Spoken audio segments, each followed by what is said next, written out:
Hello everyone, welcome to Student Track. Myself Juhi, and today's session we are going to discuss about class 9th chemistry chapter number 1 matter in our surrounding. तो सबसे पहले हम इस chapter के topics पे आते हैं कि हमें इस चैप्टर में कौन कौन से टॉपिक्स को कवर करने हैं। सबसे पहले तो व्हाट इज़ मैटर, मैटर क्या है, then classifications of matter, then states of matter, then interconversion of states of matter, then ionic bond. हमें ये सारे टॉपिक्स इस चैप्टर में कवर करनी है। ओके, तो सबसे पहले आते हैं मैटर पे कि मैटर क्या है। ओके, मैटर मीन्स कि हमारे सराउंडिंग्स में हम जितनी भी सारी चीज़ें देखते हैं ये सभी चीज़ें क्या हैं, मैटर है। जैसे कि आप अपने सराउंडिंग्स में वैरायटी ऑफ थिंग्स ऑब्जर्व करते होगे, ये सारी चीज़ें क्या है, मैटर है। और हमारा जो यूनिवर्स है ये बहुत सारे मटेरियल से बना हुआ है, ये सारे मटेरियल्स क्या हैं, मैटर हैं। ओके, जैसे कि for example the air we breathe, जो हम सांस लेते हैं, जो हवा है, ऑक्सीजन जो है वो मैटर है। बट एक एक्सेप्शन केस है, ऑक्सीजन मैटर है बट जो हम लोग इनहेलिंग करते हैं, सांस जो ऑक्सीजन हम लोग जो अंदर लेते हैं, जो सांस लेने का जो प्रोसेस हो रहा है, इनहेलिंग का जो प्रोसेस हो रहा है, तो वो मैटर नहीं है। Oxygen is matter but inhaling is not a matter. Okay, next example है द फूड वी ईट, जो हम लोग खाना लेते हैं, खाना जो फूड लेते हैं वो मैटर है बट फूड से जो टेस्ट आता है वो मैटर नहीं है।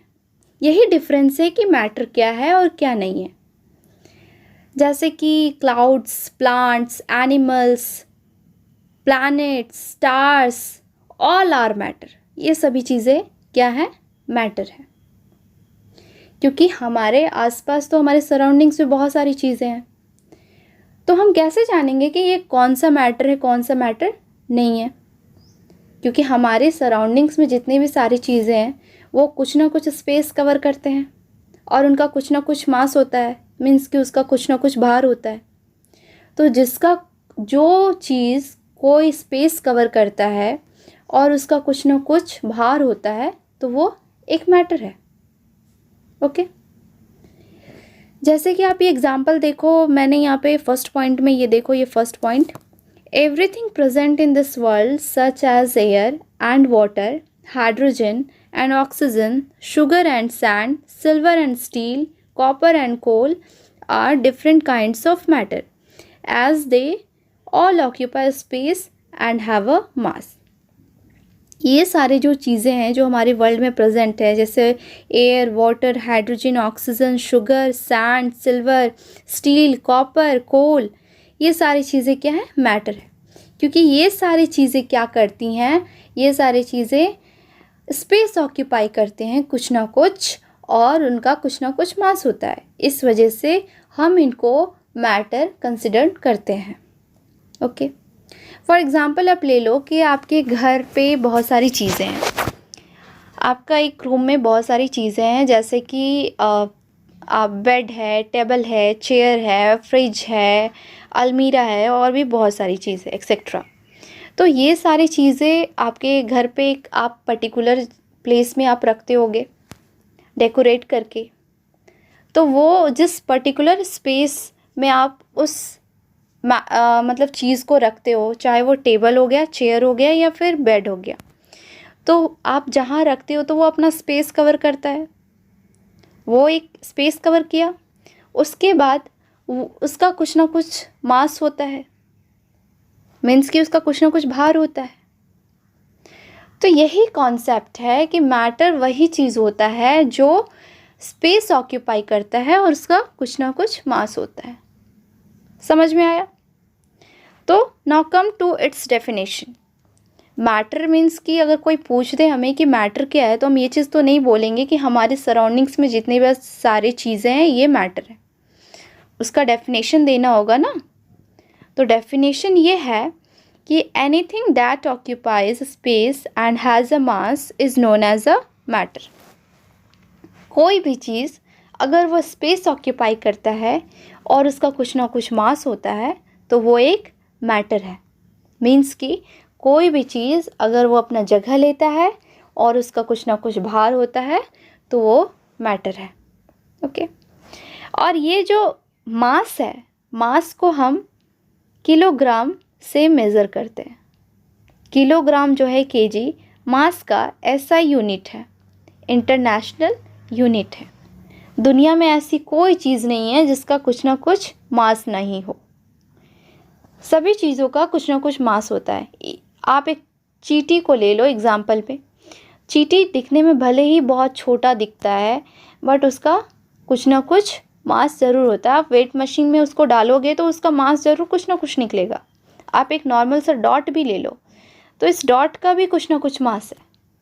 ऐसा पॉसिबल ही नहीं है कि किसी चीज़ का कुछ मास ना हो। ओके, तो इस नेक्स्ट पॉइंट पे आते हैं।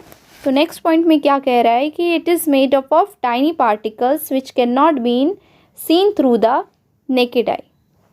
जो मैटर है ना, ये पार्टिकल से बना होता है, मतलब टाइनी पार्टिकल से बने हुए होते हैं। बहुत छोटे छोटे पार्टिकल से ये बने हुए होते हैं और हम मैटर्स के पार्टिकल्स को अपने नेकेड आई से नहीं देख सकते क्योंकि ये काफ़ी छोटे होते हैं। इवन कि जो माइक्रोस्कोप हम यूज़ करते हैं बैक्टीरिया और वायरसेस को देखने के लिए, उस माइक्रोस्कोप के थ्रू भी हम मैटर्स के पार्टिकल को नहीं देख सकते। मैटर के पार्टिकल को देखने के लिए एक स्पेशल माइक्रोस्कोप की ज़रूरत होती है। Okay, I think this concept is clear. ये चीज़ क्लियर हो गया कि मैटर क्या है। कोई भी चीज़ अगर वो अपना स्पेस ऑक्यूपाई करता है और उसका कुछ ना कुछ मास होता है तो वो मैटर है। एग्जाम्पल ले लो एक पेन का। एक पेन है तो ये दिखने में भले कंटिन्यूअस दिखता है, ये आप उसको टच करोगे तो वो स्मूथ लगेगा, उसमें स्मूथनेस होता है, तो स्मूथ आपको फील होगा, उसका स्मूथनेस जो है वो चीज़ आपको फील होगा। कंटिन्यूअस ये दिखता है बट ये कंटिन्यूअस एक्चुअली में होता नहीं है। ओके, क्यों नहीं होता है? क्योंकि ये एक मैटर है, ये कुछ ना कुछ स्पेस ऑक्यूपाई करता है और इसका कुछ ना कुछ मास है, इस वजह से ये मैटर है।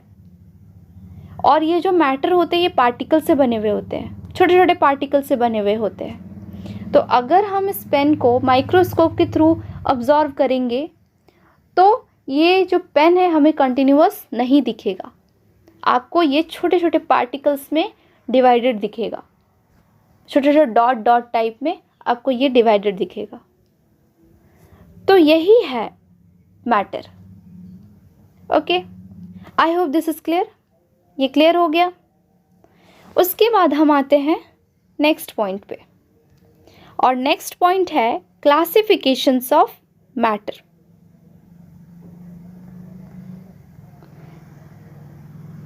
Classifications of matter.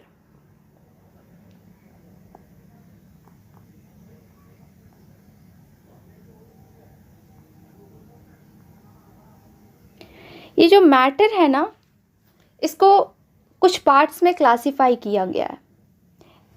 Ancient time पे क्या हुआ था कि जो इंडियन फिलोसोफर्स थे उन्होंने मैटर को 5 बेसिक एलिमेंट्स में क्लासिफाई किया था, और उस 5 बेसिक एलिमेंट्स को उन्होंने पंच तत्व का नाम दिया था। क्या नाम दिया था? पंच तत्व।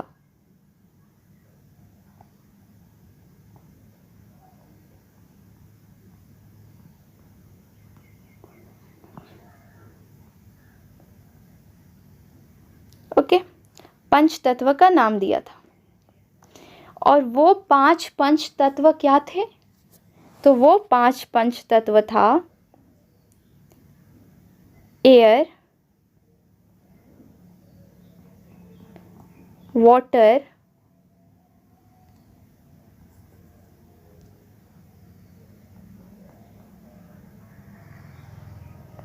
अर्थ,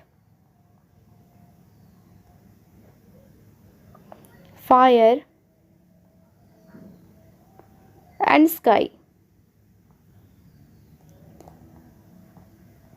ये 5 पंच तत्व में उन्होंने मैटर को क्लासिफाई किया था। ये 5 बेसिक एलिमेंट्स में इंडियन फिलोसोफर्स ने मैटर को क्लासिफाई किया था। और उनके अकॉर्डिंग क्या था कि according to them all living and non living organisms are made up of this 5 basic elements. उनके अकॉर्डिंग था कि जितने भी लिविंग ऑर्गेनिज्म और नॉन लिविंग ऑर्गेनिज्म हैं, यही 5 बेसिक एलिमेंट से ही बने हुए हैं, यही 5 पंच तत्व से ही बने हुए हैं। बट जब मॉडर्न टाइम आया तो उस टाइम साइंटिस्ट ने मैटर को 2 बेसिक पार्ट में डिवाइड किया, और वो 2 बेसिक पार्ट्स था physical nature of matter and second जो था वो था chemical nature of matter. Second is chemical nature of matter.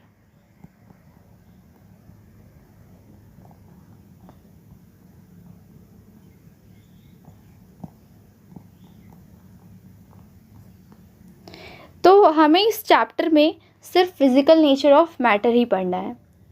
जो नेक्स्ट चैप्टर है इस चैप्टर के बाद, उसमें केमिकल नेचर ऑफ मैटर को पढ़ना है। ओके, तो फिलहाल तो हमें इस चैप्टर में फिजिकल नेचर ऑफ मैटर ही पढ़ना है। तो इस फिजिकल नेचर ऑफ मैटर में क्या कहा गया है कि मैटर्स को ना 3 बेसिक पार्ट्स में डिवाइड किया गया है, solid, liquid and gas. 3 states में डिवाइड किया गया। और केमिकल नेचर में मैटर को एलिमेंट, कंपाउंड और मिक्सचर में डिवाइड किया गया है, जो कि हम आगे पढ़ेंगे। तो पहले हम ये चीज़ समझ लेते हैं फिजिकल नेचर ऑफ मैटर में क्या कहा गया है। फिजिकल नेचर ऑफ मैटर में क्या कहा गया है? Matter is a made up of particles. Matter जो है वो पार्टिकल से बना हुआ है। Okay, matter is a made up of very small particles. This particles are atoms, ions और मॉलिक्यूल्स। मैटर के जो पार्टिकल्स होते हैं ये काफ़ी छोटे होते हैं, काफ़ी टाइनी होते हैं, और ये जो पार्टिकल्स होते हैं ये एटम होते हैं, आयन होते हैं और मॉलिक्यूल्स होते हैं। ओके, तो क्वेश्चन ये उठता है कि मैटर पार्टिकल्स से कैसे बना हुआ है। बहुत समय तक लोग डाउट में थे कि मैटर जो है वो पर्टिकुलेट है या फिर कंटिन्यूअस है। कंटिन्यूअस मीन्स कि वो एक साथ जुड़ा हुआ है, या फिर पर्टिकुलेट मतलब ये ऐसे ऐसे पार्ट में, डॉट डॉट पार्ट में डिवाइडेड है पार्टिकल में। तो इस चीज़ को समझने के लिए हम एक एक्टिविटी देख लेते हैं कि मैटर कंटिन्यूअस है या फिर पर्टिकुलेट है। तो हमें क्या करना है कि हमें एक ग्लास में वाटर ले लेना है और उसमें कुछ शुगर के क्रिस्टल्स डाल दो, या फिर सॉल्ट भी डाल सकते हो आप। और क्या करो कि शुगर को आपने डाला, उसके बाद उसको अनडिस्टर्ब छोड़ दो, स्टीर नहीं करना है। और कुछ देर बाद आप ऑब्जर्व करोगे, देखोगे कि जो शुगर पार्टिकल्स है वो इनविजिबल हो जाता है, ये आपको दिखता नहीं है। क्यों नहीं दिखता है? क्योंकि ये वाटर के साथ इंटरमिक्स हो जाता है। और ये इंटरमिक्स होता कैसे है? इंटरमिक्स इसलिए होता है क्योंकि वाटर जो है पर्टिकुलेट है। अगर वाटर कंटिन्यूअस होता तो शुगर पार्टिकल वाटर के साथ कैसे मिलता? तो इस एक्टिविटी से हमें ये चीज़ पता चलता है कि वाटर जो है वो पर्टिकुलेट है। मीन्स कि वाटर में पार्टिकल्स हैं, वाटर्स में पार्टिकल हैं, जिस वजह से अगर पार्टिकल हैं तो उनमें स्पेस है, और उनमें स्पेस है तभी तो शुगर पार्टिकल उसमें आके मिल गया ना, इंटरमिक्स हो गया ना। अगर कंटिन्यूअस होता तो मिक्स होने का कोई चांस ही नहीं था। बट इस चीज़ से हमें ये पता चल गया कि वाटर जो है वो पर्टिकुलेट है, और वाटर क्या है? एक मैटर है। I hope this is clear. ये चीज़ क्लियर हो गया। तो नेक्स्ट आते हैं फिजिकल नेचर ऑफ मैटर के बाद कि ये जो पार्टिकल्स होते हैं मैटर के, ये कितने छोटे होते हैं। How small this particles are. ये जो मैटर के पार्टिकल्स होते हैं ये कितने छोटे होते हैं। तो इस चीज़ को एक एक्टिविटी से समझ लेते हैं। हमें क्या करना है कि कुछ बीकर्स ले लेना है। कुछ बीकर्स ले लो, ले लिया। उसके बाद फर्स्ट वाले बीकर में 100 ml वाटर ले लो। ओके, उसके बाद सेकेंड वाले में 90 ml, थर्ड वाले में भी 90 ml और फोर्थ वाले में भी 90 ml ले लिया। और ये फर्स्ट वाले बीकर में क्या करना है हमें कि कुछ पोटाशियम पर मैग्नेट के क्रिस्टल्स को डाल देना है। कुछ पोटाशियम पर मैग्नेट के क्रिस्टल्स को डाल दो और जैसे ही आप पोटाशियम पर मैग्नेट के क्रिस्टल्स को इस फर्स्ट वाले बीकर में डालोगे तो देखोगे कि जो वाटर का जो कलर है वो चेंज हो जाता है, पिंक हो जाता है। क्यों पिंक हो जाता है? क्योंकि पोटाशियम पर मैग्नेट का जो कलर होता है वो पिंक होता है, इस वजह से वाटर का कलर पिंक हो गया। फिर हमें क्या करना है, ये फर्स्ट वाले बीकर से हमें 10 ml वाटर निकाल के इस वाले बीकर में डाल देना है। और जैसे ही हम इस वाले बीकर में 10 ml वाटर को डालेंगे तो देखेंगे क्या कि इस वाले बीकर का जो कलर है वो इस वाले बीकर के कंपैरिजन में थोड़ा पिंक हो जाता है। ओके, फिर क्या करो, इस वाले बीकर से भी 10 ml वाटर निकाल के इस वाले बीकर में डाल दो। तो फिर डालोगे तो देखोगे कि इस वाले बीकर के कंपैरिजन में इस वाले बीकर का कलर और थोड़ा लाइट हो जाता है। फिर यही चीज़ रिपीट करना है, इस वाले बीकर से निकाल के इस वाले बीकर में डालो 10 ml, तो देखोगे कि इसका कलर ये तीनों के कंपैरिजन में लाइट हो जाता है, लाइट पिंक हो जाता है, एकदम लाइट हो जाता है। तो इस एक्टिविटी से ये चीज़ पता चलता है कि जो मैटर के पार्टिकल होते हैं वो कितने छोटे होते हैं। एक्सपेरिमेंट इम्पॉर्टेंट नहीं है, आप इस कंसेप्ट को समझिए कि मैटर्स के जो पार्टिकल होते हैं वो काफ़ी छोटे होते हैं और ये खुद को मिलियंस ऑफ पार्ट में डिवाइड करते हैं। जैसे कि फॉर एग्ज़ाम्पल ये एक डॉट देखो, ये डॉट को समझो कि पोटाशियम परमैंगनेट का एक क्रिस्टल है। तो ये जो पोटाशियम परमैंगनेट का जो क्रिस्टल है ये तो ऐसे दिखने में आपको एक दिखेगा, कंटिन्यूअस ही दिखेगा, बट आप इसको अगर माइक्रोस्कोप के थ्रू ऑब्जर्व करोगे तो ये खुद को मिलियंस ऑफ पार्ट में डिवाइड करता है। मैटर जो होता है खुद को मिलियंस ऑफ पार्ट में डिवाइड करता है, इस वजह से हम कहते हैं कि मैटर जो है वो पार्टिकल से बना हुआ है। मैटर कंटिन्यूअस नहीं होता है, मैटर पार्टिकुलेट होता है। ठीक, तो ये खुद को एकदम मिलियंस ऑफ डॉट में डिवाइड करता है। तो इस कंसेप्ट से हमें ये चीज़ समझ में आया कि जो मैटर के पार्टिकल्स होते हैं वो कितने छोटे होते हैं, काफ़ी टाइनी होते हैं, बियॉन्ड आवर इमेजिनेशन, हमारे इमेजिनेशन से भी ज़्यादा ये छोटे होते हैं। हम इस चीज़ को इमेजिन भी नहीं कर सकते, उतने छोटे होते हैं ये मैटर के पार्टिकल्स। ओके, समझ में आ गया?